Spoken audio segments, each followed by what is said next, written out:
Me empecé a interesar por la figura de George Soros ahora unos 5 años, cuando hubo todo el problema de la llegada masiva de refugiados y de falsos refugiados allá por 2015, cuando en varios medios de comunicación empezaron a hablar sobre la figura de este personaje, de cómo financiaba fundaciones que apoyaban la inmigración masiva, etcétera, etcétera.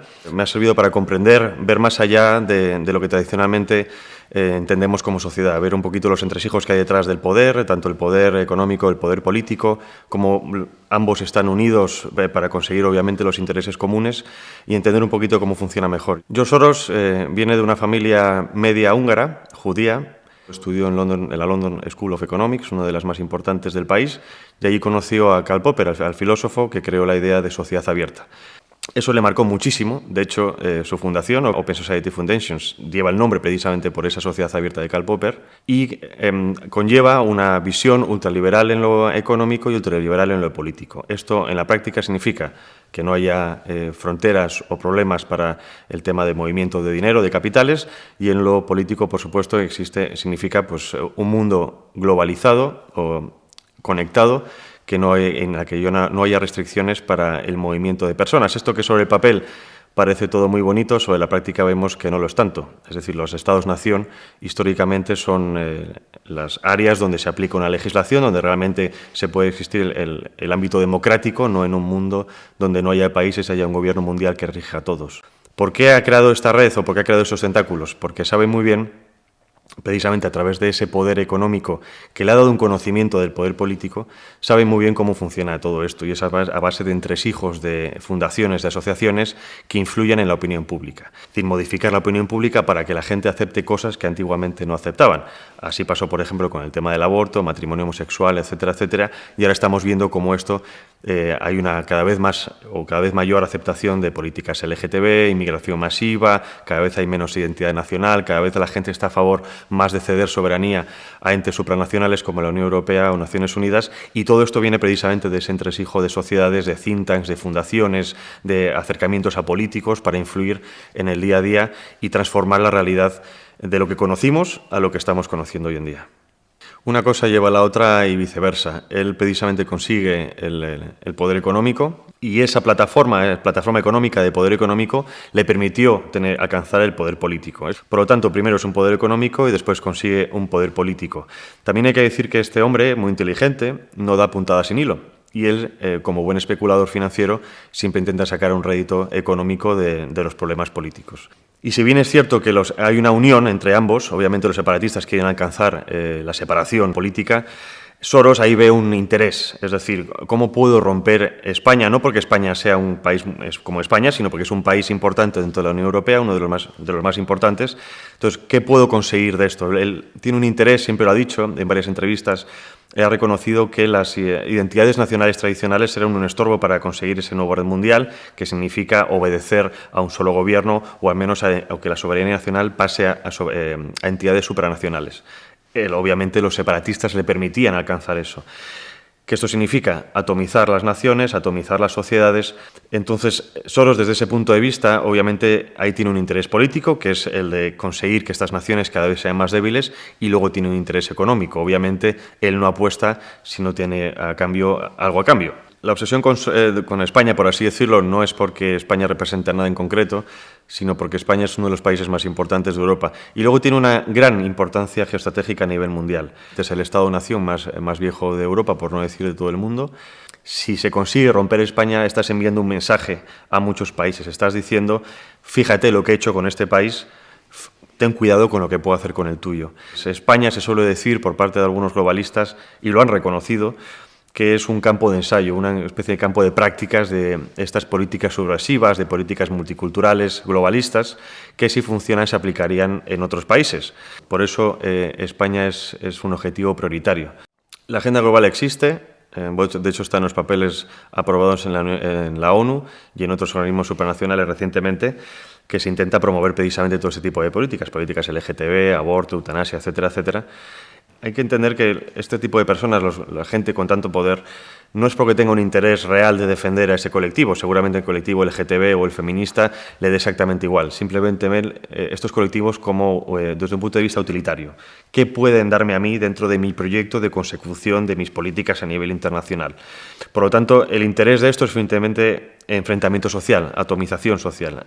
El nivel de enfrentamiento cada vez va en aumento, por lo tanto, la cohesión social frente a problemas externos o internos es menor. Es decir, a base de fomentar este tipo de grupúsculos, lo que hacemos es debilitar esas cohesiones internas para que cada vez sea menos la resistencia a este tipo de políticas. De hecho, la soberanía nuestra cada vez es menor precisamente por el poder que tienen estas asociaciones o estas instituciones internacionales, y todo nos lleva ahí. Cada vez, hay que recordar, por ejemplo, en Europa, las políticas de los Estados miembros, prácticamente el 80% de sus políticas vienen de Bruselas. Entonces, todo esto sirve para cada vez más debilitar el Estado, que el Estado quede simplemente como un Estado regidor burocrático que impone políticas aceptadas a nivel internacional, pero que no defienda los intereses de la nación. Recordemos que las leyes LGTB o la ideología de género no es otra cosa que es políticas enfocadas a la confusión. Bajo ese falso paraguas de una supuesta igualdad, de un supuesto bien, se esconde algo mucho más preocupante, que es precisamente esa atomización social. Pero lo que estamos viendo es que estas políticas LGTB han pasado de pedir la no censura a ser políticas que aplican censura al disidente, ¿no? En España tenemos las leyes LGTB que imponen multas a personas que intenten ayudar a este tipo de personas, incluso aunque ellas quieran recibir ese tratamiento. Tenemos las charlas en los colegios, esas políticas, por ejemplo, en las que llegan a niños pequeños en las escuelas y les dicen que da igual que seas hombre o mujer, tú puedes decidir lo que quieras ser. Que, por ejemplo, se sexualiza tempranamente para pervertir a esos niños y hacerlos mucho más maleables de cara al futuro, para que sean adictos a ciertas sustancias o a ciertos comportamientos sexuales. Entonces, esto lo que busca, obviamente, es la desnaturalización del ser humano. La agenda existe, sin ningún lugar a dudas. Te remito a estas fuentes. No hay nada que no esté escrito. En los documentos ahora recientes de la ONU aprobados o en ciertas convenciones como por ejemplo la de Pekín o la del Cairo ya se empezó a hablar de derechos sexuales, de la sanidad reproductiva, que esto no son nada más que eufemismos para no hablar del aborto, que también es otro término que se aplica hoy en día, que es la interrupción voluntaria del embarazo. Y todo esto viene de esas políticas de género que se aplican a nivel internacional, que al decirnos obviamente si hay un derecho sexual y hay una necesidad sexual, unos impulsos sexuales, hay que saciarlos. Y entonces obviamente aquí viene la magia, y es que precisamente los documentos internacionales de apoyo de ese tipo de promociones del aborto o de posturas sexuales vienen financiados o están apoyadas en gran parte por instituciones como IPPF, International Planned Parenthood, que es la internacional abortista más importante del mundo, tiene 65.000 locales, más que McDonald's en todo el mundo. Si tenemos una institución privada, IPPF, que se beneficia del aborto económicamente y a la vez en sus documentos, de mano con la Unión, con Naciones Unidas o incluso con la UNFPA, el Fondo de Población de Naciones Unidas, estamos promocionando el aborto entre las mujeres más jóvenes, lo que estoy haciendo es crear clientes del futuro.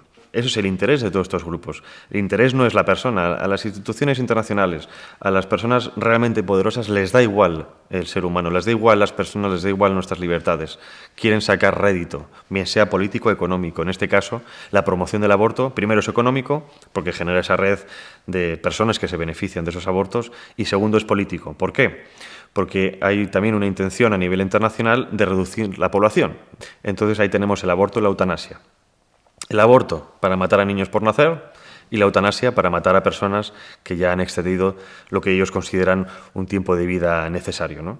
La inmigración masiva es otro de esos intereses que tienen esta élite globalista, George Soros, por ejemplo, para conseguir desestabilizar las naciones. Recordemos que la inmigración masiva es una herramienta de destrucción masiva reconocida dentro de lo que se llaman guerras híbridas o las guerras desestructurales en las que estamos metidas. Tenemos la guerra informativa, la propaganda, la desinformación, la guerra económica y la guerra cibernética, Y la inmigración masiva es otro de esos pasos. Lo que estamos haciendo es sacar a las personas de su contexto natural, de sus países de origen, su cultura, las estamos importando a países completamente diferentes, con una educación completamente diferente, en la que se van a ver completamente deslocalizados, se van a ver confusos. Que no serían un problema en sí si tuviéramos unos números mucho más reducidos, porque serían capaces de ser absorbidas a nivel cultural y a nivel económico por nuestras sociedades y nuestros sistemas. Cuando ya meto el nuevo componente en la sociedad, ya la he destrozado, ya he generado conflictos nuevamente, vuelvo al tema de la atomización de las sociedades. Y luego viene otra cosa importante, que es el tema de las ayudas económicas o el sistema económico. Si actualmente tenemos en España o en Europa tenemos paros entre el 10 y el 25%, ¿cómo vamos a mejorarlas cuando el sistema económico es incapaz siquiera de absorber ya a la población que tiene? Por lo tanto, vamos a crear personas dependientes de ayudas sociales, y sabemos que una persona que depende de ayudas sociales es una boca agradecida.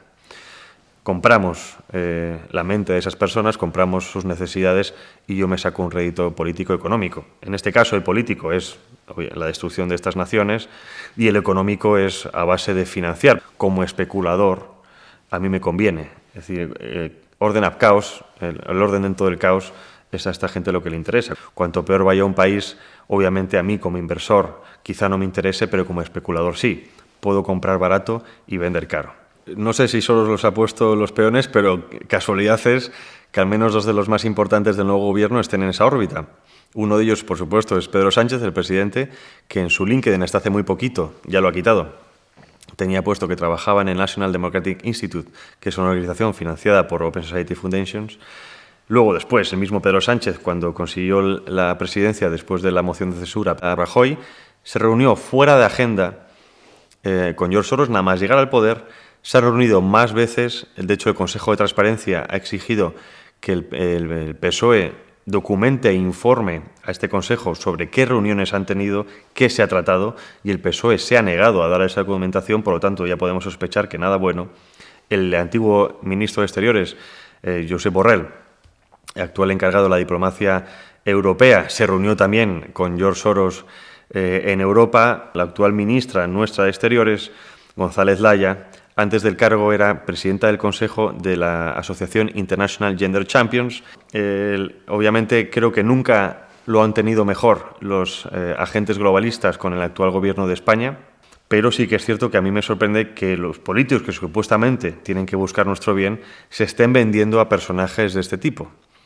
Eso es lo más preocupante, y yo creo que España, nos tocan con este nuevo gobierno unos cuantos años en el desierto. Si quieres ver más contenidos de Alto y Claro TV, suscríbete a nuestro canal de YouTube.